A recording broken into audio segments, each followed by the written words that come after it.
Olá a todos, bem-vindos ao meu canal. De regresso então para mais um vídeo da disciplina de Matemática A. O que eu pretendo então neste vídeo é passar-vos a estratégia sobre a qual vocês conseguem demonstrar analiticamente que uma determinada função é ou não injetiva, e depois também num segundo exercício que vai cair na caracterização da função inversa ou de uma função inversa de uma determinada função. Batemos então no primeiro lugar, ou em primeiro lugar, que é como é que se pode demonstrar analiticamente que uma função é injetiva. Comecemos então por pensar geometricamente sobre como é que se pode perceber a nível geométrico, não é? Depois a demonstração não será isto, óbvio, mas termos uma ideia intuitiva sobre como é que há de se comportar uma função injetiva. E então, em termos de gráfico, eu vou colocar aqui o exemplo de uma função injetiva. Por exemplo, teria assim aqui uma função f. A nível de diagrama sagital, se pensarem num diagrama de setas, né, nós temos assim aqui uma função f, que há de fazer uma aplicação no determinado domínio para o seu contradomínio. Eu vou colocar aqui alguns exemplos, ou melhor, alguns valores de domínio, 1, 2 e 3, e colocaria aqui 5, 6 e 7. Uma função injetiva é uma função na qual dois objetos diferentes têm sempre imagens diferentes. Isto é então uma função injetiva. Okay? Uma função injetiva é uma função na qual objetos diferentes têm imagens diferentes. A nível gráfico, vocês podem fazer o teste horizontal, ou seja, se passarem retas paralelas ao eixo do x, né, essas retas só podem intersetar uma e uma única vez a função. Este assim um teste um bocado mais informal. Relativamente ao campo analítico, é o campo onde vai cair a nossa demonstração, nós temos a definição analítica de injetividade como para todo x1 e x2 pertencentes ao domínio de uma determinada função, que eu vou designar como f, se x1 é diferente de x2, isto terá que implicar que f de x1 seja também diferente de f de x2. O que é que quer isto dizer? É um pouco esta ideia que vimos aqui. Se eu considerar assim aqui um x1 da função e um x2, né? Ou duas quaisquer abscissas, os quaisquer elementos do domínio da função, diferentes, né? Diferentes. Se esses x forem diferentes, as imagens, né? Eu teria aqui o f de x1 e teria assim aqui o f de x2 numa função que é injetiva para todos os x diferentes pertencentes ao domínio da função que vocês considerem. As imagens da função ou as imagens desses x terão que ser sempre diferentes. Esta ideia de injetividade terá também um pouco numa função, para que uma função tenha inversa, essa função tem de ser injetiva. Lembrem-se o que é uma função inversa, não é? A função original, digamos, leva o x para f de x, quer dizer, faz este caminho. A função inversa faz o caminho, né, ao contrário. Reparem que se estivéssemos perante uma função que não fosse injetiva, isto a nível de função inversa, teríamos alguns problemas. Ou seja, não existiria a função inversa. Ou teria aqui 1, 2, 3, por exemplo, aqui 5, 6 e 7, né? E teria assim aqui o 1 a dar 5, o 2 a dar 6, mas depois já teria o 3 também a dar 6. Esta função f é uma função, não há problema nenhum. Mas depois, quando eu olharia para a função inversa, eu teria aqui um grande problema, porque na função inversa as imagens são transformadas nos objetos, né? E eu, ao fazer o caminho deste objeto para lá, teria aqui um problema, porque pelo conceito de função, eu não poderia ter o mesmo objeto a ter duas imagens distintas. Logo, esta função inversa não existiria. O que não quer dizer que se tivermos uma função que não seja injetiva, a gente não consiga construir uma inversa. Conseguimos, mas teremos que fazer uma restrição ao domínio, de modo a que nessa restrição a função seja injetiva. Ok? Visto isto, então, falta uma coisa. Falta uma coisa importante, que é na demonstração analítica de injetividade. Nós não vamos pegar na definição desta forma. Nós, reparem que temos aqui uma implicação, né? Temos aqui uma determinada proposição A que há de implicar uma determinada proposição B.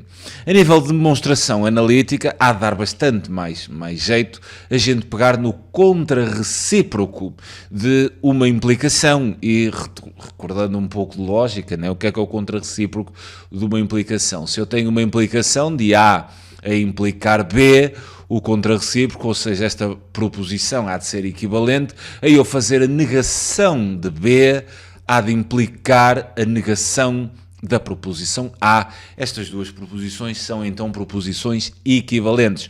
Ou seja, eu olhar para a demonstração desta forma há de ser a mesma coisa que olhar para o contrarrecíproco desta implicação. E é exatamente esta segunda definição que eu vou utilizar para mostrar que aquela função é injetiva. Onde então vou pegar na coisa desta forma: para todo x1 e x2 pertencentes ao domínio da função f, aplicando o contrarrecíproco, que é a negação de f de x1 ser diferente de f de x2. Há de ser f de x1 igual a f de x2, né? Isto terá de implicar a negação da proposição A, ou seja, x1 a ser igual a x2. Ou seja, para todos os x, 1 e 2 que a gente considere, se as imagens desses objetos são iguais, isto terá que implicar que estamos perante o mesmo objeto. Ok? E isto então é uma forma de mostrarmos que esta função f é injetiva. Atenção que isto é para todos, certo? Bem, visto então o que é uma função injetiva e a forma pela qual conseguimos demonstrar, eu vou pegar então por esta definição, eu vou resolver a primeira questão. Bem, tenho então aqui esta função f de x e no primeiro exercício teremos que mostrar que a função é injetiva.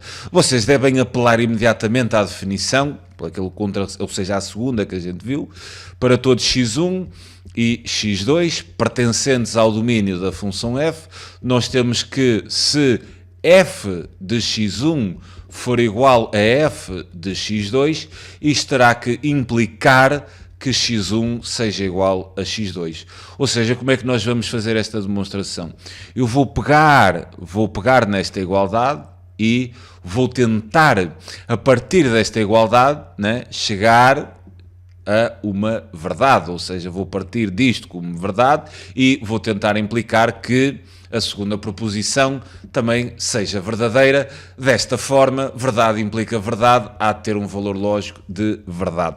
Se partir daqui como verdade e implicar falso, ou seja, se esta proposição, ou seja, se eu partir como verdade e implicar que x1 seja diferente de x2, né, então eu estou perante uma proposição, uma implicação, né, verdade implica falso, há de dar falso. Se a questão mostra que é injetiva, obviamente terá que ser verdade. Como é que isto se faz? Bastante simples. Se eu vou então partir daqui, né?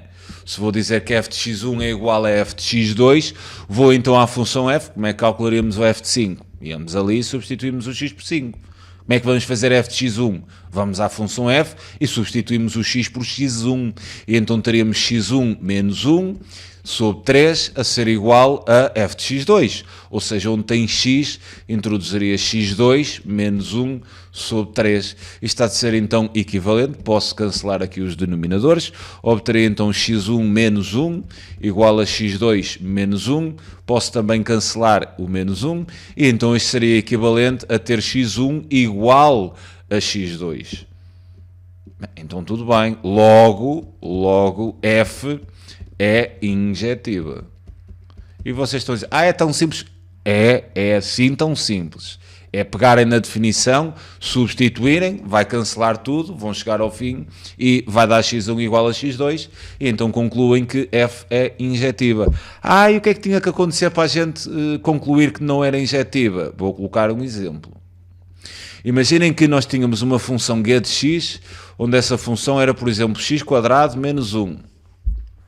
investiga ou mostra que esta função não é injetiva. Pegaríamos na definição, tenho que escrever a definição, e depois, ok, f de x1 seria x1 ao quadrado, menos 1, a ser igual a f de x2, então teria x2 ao quadrado menos 1, o menos 1 cancela, e eu teria x1 ao quadrado igual a x2 ao quadrado. Será que eu ter x1 ao quadrado igual a x2 ao quadrado, isto implica necessariamente para todos que x1 seja exatamente igual a x2? Será que x1 é igual a x2 para todos? Para todos? Bem, se x1 for igual, se x1, por exemplo, imaginemos um caso, vamos imaginar que x era igual a 3, né? Vamos imaginar que x era igual a 3, ou x1 era igual a 3, e x2 era igual também a 3. Aí a coisa ia funcionar, né? Porque se x1 é igual a 3 e x2 é igual a 3, eu teria aqui 3 ao quadrado igual a 3 ao quadrado, o que implicaria que 3 fosse igual a 3. Tudo bem, não há problema. Mas agora imaginem isto. É que se isto é falso, isto não tem esta implicação. Basta pensarmos em 2x diferentes, simétricos, em que x1 ao quadrado vai ser igual a x2 ao quadrado, mas o x1 é diferente do x2. Imaginem isto. Vamos imaginar que x1 é igual a 3 e vamos agora imaginar que x2 é igual a menos 3. Reparem no que vai acontecer. x1 ao quadrado seria 3 ao quadrado, igual a x2 ao quadrado seria menos 3 ao quadrado. 3 ao quadrado é igual a menos 3 ao quadrado, são números iguais a 9. Mas se eu colocasse aqui a implicação, onde teria 3 igual a menos 3, né, que eu estou a partir de x1 igual a x2, reparem nisto. Nós temos uma implicação onde temos aqui uma proposição que é verdadeira, né, porque 3 ao quadrado é igual a menos 3 ao quadrado, mas a implicar uma falsidade, porque 3 é diferente de menos 3. Logo, isto seria falso. Como a definição é para todos, eu acabei de encontrar um exemplo onde esta ideia é falsa.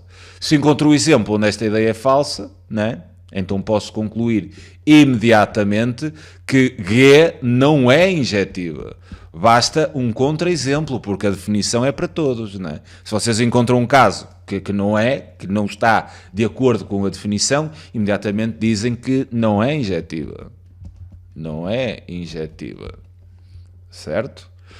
Assim, de uma forma geral, posso-vos dizer que todas as funções têm um x quadrado, ou x elevado, ou um expoente par, ou então funções com módulo, com valor absoluto, não serão funções injetivas, porque a ideia aqui, se vocês estivessem à quarta, é a ideia de ter expoente par, né? Sendo negativo, dá positivo, mas os valores vão ser diferentes. O mesmo vai acontecer com o módulo.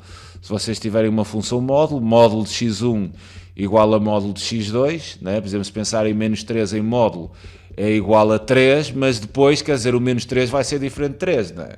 E então funções que tenham um módulo, ou que tenham um x quadrado, ou à quarta, ou à sexta, serão funções que não vão ser injetivas, certo? Pronto, temos aqui então a demonstração, neste caso a resolução do primeiro exercício, a função não é injetiva. Peço desculpa, a função é injetiva. Está aqui a demonstração, é tão simples quanto isso. E agora vamos partir para a segunda questão, onde temos que caracterizar a função inversa. Nós, numa caracterização, temos sempre que definir o domínio. Neste caso vai ser o domínio da inversa, e temos que obter a respectiva expressão desta função inversa. Para que a função tenha inversa é necessário que ela seja injetiva, isso já está mostrado na primeira linha, então vamos ver como é que se determina a expressão de uma determinada função inversa. Muito simples, é seguirem esta ideia. Vocês vão pegar em f de x, e vão igualar a y. É fazerem sempre isso, pegam em f de x e igualam a y. Substituem f de x pela expressão. E então teriam x menos 1 sobre 3 igual a y. Depois de terem isto, depois de igualarem a função a y e substituírem a função pela respectiva expressão, vocês vão resolver esta equação em ordem a x. de modo a terem x igual a alguma coisa com y, a terem x em função de y. Sendo assim, o 3 está a dividir, passa a multiplicar, né? Ou reduziam ao mesmo denominador e cancelavam como quiserem. Isto ficaria então x menos 1 igual a 3y, resolvendo em ordem a x. Obteríamos x igual a 3y mais 1. A partir do momento que vocês têm o x explicitado, esta expressão será a expressão da função inversa. É tão simples quanto isso.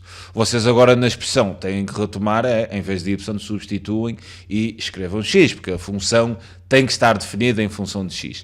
Esta ideia é apenas uma estratégia para vocês obterem a expressão. Agora, no final da expressão obtida, é só substituir o y pelo x. Quer dizer, então, que a expressão desta função inversa será simplesmente 3x mais 1. Temos então a expressão da função inversa, agora precisamos do domínio. O domínio da função inversa é olharem para ela. Temos denominadores com x? Não. Temos raízes de índice par? Não. Ok, então o domínio é R, está feito. Numa caracterização temos ainda que agora estruturar a caracterização naquela estrutura, não há problema, indicamos então o nome da função, aqui colocamos o domínio, que vai ser R, que vai para R, este R fica sempre, e que a cada valor de x há de fazer corresponder, né? A respectiva expressão, que será 3x mais 1. Reparem no que é uma função inversa, faz sempre a operação inversa. A função f pega no objeto, subtrai uma unidade e depois divide por 3.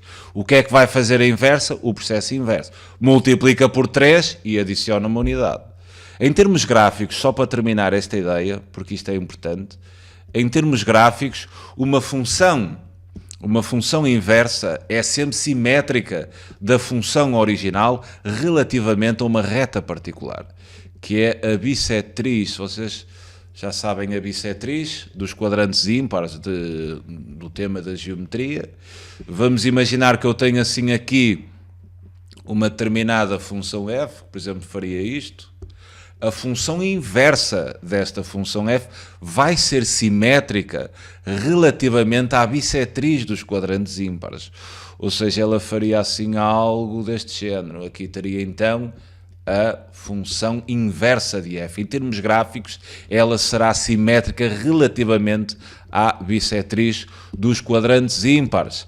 De tal forma que se f tiver o ponto 0, 1, ou seja, se o ponto P de coordenadas 0, 1 pertencer à função f, com certeza a inversa há de ter um ponto t que vai ser simétrico a P relativamente à bissetriz dos quadrantes ímpares.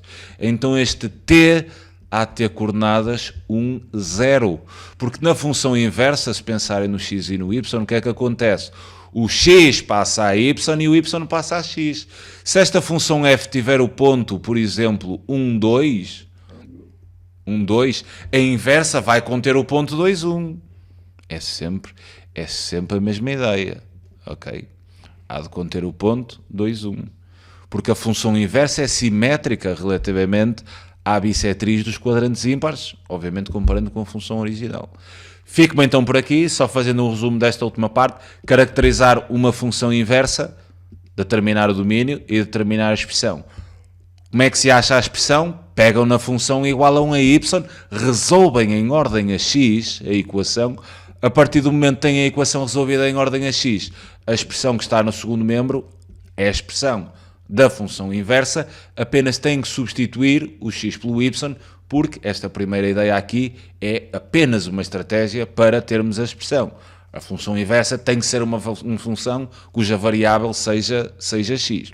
Okay? Resolvem em ordem a x e depois, na expressão obtida, substituem o y pelo x, têm então a função inversa. Fico-me então por aqui, que o vídeo já vai longo, é sempre um prazer enorme ajudar. Um grande abraço a todos. Tchauzinho.